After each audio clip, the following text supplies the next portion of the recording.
Hi everyone, welcome to GBE Reviews. I'm your host Joe, and today I'm going to be talking about the anime Kuuchuu Buranko, also known as Welcome to Irabu's Office in English. Kuuchuu Buranko is an 11-episode, single-season anime produced by Toei Animation in 2009. It's an anime adaptation of a novel that shares the same name. Alright, so let's talk story. The story's really weird. The basic premise is you have a bizarre psychologist, Ichigo Irabu. He has a sexy nurse assistant, Mayumi, who is generally standoffish but quite insightful. She wears a really sexy pink gothic Lolita nurse outfit. That's pretty hot. Each episode covers a different patient who's having a unique problem, although I personally think there were perhaps too many OCD patients in there. The story starts off extremely confusing but clears up a bit over time. There's a ton of unique imagery that is used to move the story along and give you more insight into each character. So take for example when Irabu meets a new patient. He has Mayumi give them a huge vitamin shot. He usually sits there and stares and gets all sweaty and gets kind of an erotic look on his face. It's definitely a little strange, but it's something that happens often to move the plot forward. So then you have each character changing into some sort of psychedelic animal after getting the shot that seems to represent their personality. So for example, there's a guy who's a narcissist and he turns into a seal because he likes to perform. So one thing that's a bit weird and a little fourth wall breaking is that he gives a shot to one guy near the end who isn't having an issue and says, he didn't seem to turn into an animal, which I thought was weird because he's not seeing the animals right, or is he? I really don't know. So one thing I do know, the story does a few things that frustrate me. The first was trying to tie together most of the stories in a very superficial way, even though they made it out to be quite complex. So a bit of background. Each episode covers the same week or two of the characters' lives, and the transition between each day is the ripping of a calendar. So each day of the story may contain multiple characters. Instead of telling a sequential story about each day and focusing on that day's characters, the story instead focuses on one character at a time and covers that same week to 2 weeks. I mean, I get why they did it, it's just not the way I would have done it. And what I found really frustrating was how they tried to shoehorn in a lot of character interactions to make it seem more interesting than it really was. I don't think it's all that interesting if you have one guy who works in an office that another guy's visiting and he happens to be copying papers for him. It's like, alright, yeah, so they're both patients and this guy's one that was 3 episodes ago and you didn't really notice him until after he was actually in. But that's not really interesting. It's not like they interacted with each other or they shared their problems. They just happened to be at the same place at the same time. It's a lot of that kind of coincidental stuff that they were adding that I didn't see added a ton of value, except to say, oh yeah, these other characters are here in the story too. So the other thing that frustrated me is I didn't understand what was real and what wasn't in regards to Dr. Ichigo.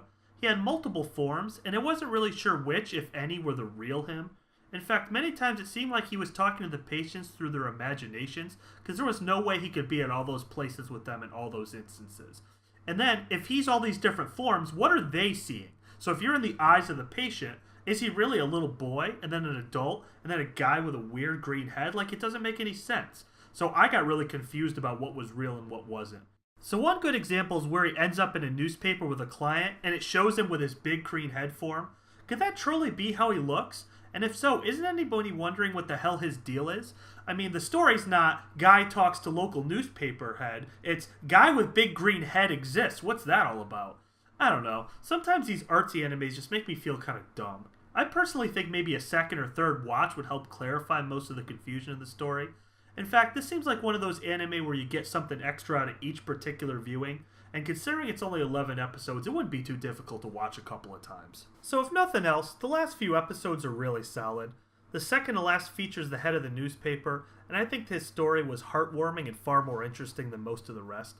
The final episode features the father of a patient from an earlier episode, which also made for an interesting angle. The rest of the stories felt almost independent, minus the loose attempt to tie them together with inconsequential common events. They might as well have been. So as you've seen during most of this review, the art in this anime is nuts. It has a lot of psychedelic imagery with a blend of live action.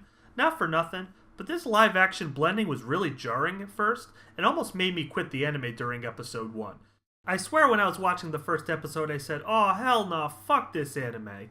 But then I went back and saw that it had really high reviews and that I should power through it. Once you get used to it, it's pretty neat, though it's definitely not for everybody. The woman who plays Mayumi is pretty hot, and her sexy nurse outfit is tight. Also, the 3 forms of Dr. Ichigo are all unique and interesting to look at. The problem was many of his patients aren't. They look really similar to each other and they lack any unique character design. I swear there's at least 2 of them that are the same if you put them side by side. So this is the time where I would normally talk about the soundtrack, but honestly I can't recall a single song from the anime. In fact, I don't even know if it had any music. I think it's one of those anime where the soundtrack really doesn't make much of a difference, so I'm just going to completely skip it. So clearly an anime about psychology is very character driven. So let's spend a little time talking about the major players. Let's start with Dr. Ichigo. As I mentioned earlier, he has 3 forms. A childlike form with a green-headed teddy bear that seems the most logical and innocent, a young to middle-aged form with long blonde hair and red glasses who seems to be mischievous and calculating, and an older, chubbier version that wears a green bear mask and tends to be really over-the-top silly and absurd. Though his methods seem unorthodox, they seem to cure his patients for the most part, or at least get them on track to understanding their issues. So next we have Mayumi. She's generally quite standoffish, though she will mention specific points when pertinent. She reminds me a lot of Silent Bob from Jay and Silent Bob, except I really wouldn't want to see him wearing what she wears. As far as the patients of Dr. Ichigo, there's a vast mix. All of them are men who are well off and in positions of fame for the most part. Among the ranks of his patients are a doctor, an actor, a professional author, a professional baseball player, a boss of the Yakuza, and an owner of a magazine. Each of them is unique with their own problems, which the doctor treats in unorthodox ways. Generally, each of them learns a lesson about themselves or their lives, and the doctor helps them get insight. You generally don't see this much character development in a short time frame, so in that regard, the anime is impressive. Finally, I have to mention Fuki Kenji. He's a famous television announcer who plays a real-life psychologist in the anime, and he overlays on top of the anime itself actual facts about psychology. He wasn't terribly funny or anything, but he did have interesting facts which I found quite informative. Alright, time to answer that most important question. Should you watch this anime? So the kind of people who would like Kuuchuu Buranko, aka the Good. Are you interested in psychology and learning more about different disorders? Do you enjoy an anime with crazy wacky characters? Do you like psychedelic imagery and indie type anime? Do you like strong character development and characters learning more about themselves and learning how to deal with their problems? Alright, so the kind of people who would dislike Kuuchuu Buranko, aka the Bad. Do you dislike stories told out of order that require you to keep a lot of things in your head to understand everything? Do you prefer a more conventional anime that doesn't feature odd elements such as a live-action blend? Do you dislike not understanding what is real and what's imaginary? Alright, so let's wrap this up. If you're the kind of person who likes a unique anime with a psychological premise, one that has a unique cast of characters that are kind of wacky but have a great character development, I think you should give this one a look. If on the other hand you're watching the background and saying, boy, this looks bizarre, and you're not into unconventional anime, I think you probably won't like it and you should probably just skip it.